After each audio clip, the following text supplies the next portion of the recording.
You know, normal TV people wouldn't accept lighting like this. We've worked 10 minutes just on the lighting. Jimmy, where is my high-def makeup? On our faces, and doesn't really matter. This is as dank and depressing and dark a day as you can imagine.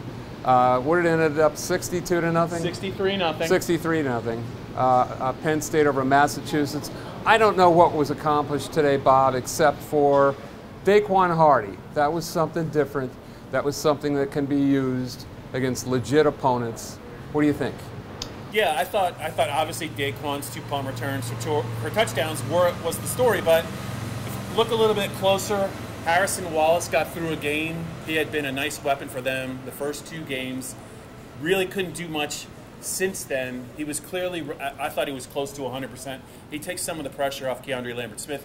Theo Johnson finally got into the end zone, established himself as more of a presence in the passing game. And Katron Allen left the Northwestern game. I think it was an upper body injury in the first half. He had the bye week to get healed up, but he looked good. And he did. He looked good. He ran with authority, and that's important because, Dave, I'll be honest, I'm not so sure that he is in Penn State's best runner right now. That could change, but to me, I think he's the most effective back. If he was limited, I think that would be an issue against Ohio State. Yeah, and he hits holes. He hits them fast. He's willing to get vertical quickly. And, you know, Nick Singleton had a stretch last year where he was willing to do that, but he doesn't look real fast to the hole right now. He looked like he got a little better after he came in. Maybe he got a little fire up his butt because of what Allen was doing out there. Sure. But Allen does look like the better back. Yeah, and you know what? They're going to play 2 backs moving forward regardless. And, you know, Nick Singleton certainly has the ability. They also have a pretty nice, Trey Potts, if they need him. Pretty good change-up back. Trey Potts can get the job done. Yeah. He's shown it. Every time they've asked him this season, he has delivered in a pinch. I just think, you know, this Ohio State game, Dave, I mean, this game is going to be a game that is really going to be. James talked about how his defense can control games. Ohio State's defense is similar. This is going to be one of those games like 2002, 2005, and 2008. 2008 is what I'm thinking. Yeah, well, 2002 was a nasty game, and so was 05. 2008 was in Columbus. Yeah, it was 02. 13-6, and Darryl Clark got a concussion that game. Pat Devlin. And Pat Devlin came in and got the winning quarterback sneak. But that was a 13-6 game, and I could see this score. Yeah. I mean, Wisconsin and Iowa just played a 15-6 game. I don't even want to talk about those teams. And we joke about that division, but I could imagine this game not being a hell of a lot different. So, Daquan Hardy as a punt returner could make a difference. Now, of course, this is UMass. Yeah.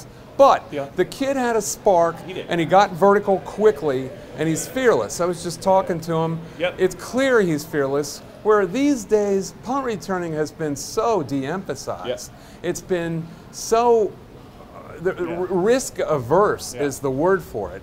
Coaches don't even really care if you do anything but catch the football, most of them, and he runs 2 back for touchdowns. The issue is going to be, though, UMass punter did not get any lift on the punt. No. And Ohio State's punters State traditionally, it's going to be really hard. Special teams could decide the game, but I don't think we're going to see a long punt return. I cannot wait to see, especially Penn State's defense, because you know Manny Diaz is going to have something for Marvin Harrison. As good as he is, he had a big day last year against Penn State, but if Penn State can find a way to just limit him a little bit, I really like their chances in Columbus. I know they have to still get some things worked out on the offensive side. I just love the way they play defense, and even though Penn State's offense isn't explosive, they can play a complementary style that can shorten the game. Yeah, and they're willing to. They seem to be willing to. They've with this team. They've embraced it. That's right. They know what they have on the other side of the ball. They just have to. They're not turning the ball over. They're not trying to do too much. They've got a little Iowa in them this year, which isn't a bad thing when you have a great defense. It is. Now, the other thing is, what has Ohio State always had a huge advantage in the last 5-6 years? Quarterback. Beside that. But it's been a pretty big edge. Well, not during McSorley years. I'm talking about even. Yeah, but I mean, Dwayne Haskins won the game at the end. Even 17 and 18 is the wideouts of Ohio State have been so good. I don't think they have that sort of advantage this year. Emeka Egbuka was out with a leg injury again that he suffered last week against Maryland.